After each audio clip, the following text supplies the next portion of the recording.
Cadaani Cosmetics waa cadceed iftiinto aan caad ku qarin oo caqliga iyo aqoontiyo cilmigiisa wacan ee caadil hibo u siiyo caada sare ku gaaray Cadaani Cosmetics. السلام عليكم ورحمة الله تعالى وبركاته. waxaan sharxi doonaa gariimadii aynu sharaxaynay wiigagan ay shirkadeena Cadaani Cosmetics caanka ku ahayd waa kariimada weeye kariimka ugu caansan dusha soo saaray waa Jandani kariim weeyaan waa kariimkaas Jandani kariimku iyo qaybtan ka farcanta ay kamid yihiin sida fast action kan oo kale iyo wixii la halmaala waa gariimo dhamaantood dib iyo dheef labadaba leh dib way leeyihiin oo qofku hadii habka loogu talagalay hab ka duwan uu isticmaalo dib badan bay leeyihiin kamid tahay dhikroorka iyo dhibaatooyinka badan ee hableena ka muuqda dheef way leeyihiin oo qofku hadii sida lagu taliyo talada saxda uu raaco waxa weeyaan dheef ayuu ka helayaa haddaba taladaasi dhamaanteed halkan kuma wada gudbin karno laakiin qofka macmiilkii markuu yimaado shirkadeena Cadaani Cosmetics maana laan kastoo tahay talada ku haboon ayaa la siinayaa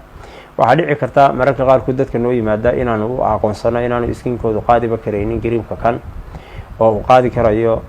kuwa kale ama baan u baahan yahay nasiimo taasina qofka macmiilku wuxuu helayaa xilligu goobta yimaado ama si fiican ula soo xiriiro ee ay qolada customer care ku qaabilaan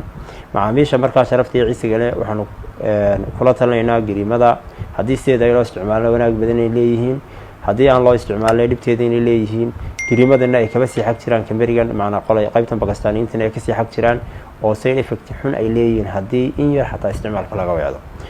taasi waa taa weeye waxa intaas si dheeran iyagana macaamiisha doonayna la wadaago in inagu caanaynu ku nahay mar walba inaynu iibino shayga ugu tayada fiican leh alaabta aynu maaragtay wadankeena soo gaadha sida awgeed alaabta inta badan anaga soo gaadha ay tahay 99% inay tahay alaab aan ka soo hubinay quality-geeda iyo waxa weeyaan waxay dhibaatooyin keeni kartana in badan aan wada baarnay inta wixii aan ahayn hadii ay fahmi waayaan anagoo gariimka originalka ka iibinay talabixin fiican siinay haduu macmiilkii hadana cilad dareemo wuxuu la soo xiriiraya qolada customer care-ka waayo anagu gariimkan qofka markaanu ka iibino ilaa inta uu shaygan qofkan ka anfacayo maciisa nahay oo diyaar baan loonahay taliya tusaaleentaba waayo waxaan ognahay haday cilad timaado markuu qofku shay sax isticmaalo haday cilad timaado saddex meelood mid ka timaada waa shaygii isticmaalkii iyo qofkii markuu qoladayda customer care-ka la soo xiriiro su'aalay weydiinayaan su'aali markay weydiiyaan waxa uu soo baxaysa saddexda meelood ee cilad wahay si yaro dhow qofkii loo caawinaya qofkii markaa saddex shay u badbaadiyay iskinkiisii waqtigiisii dhaqaalihiisii kambaniga sumcadii u badbaadaysa sida awgeed macaamiishu waa inay qaataan talabixinta ay siinayaan hawlwadeenadu wixii ay fahmi waayaan ay la soo xiriiraan qolada customer care-ka. Thank you.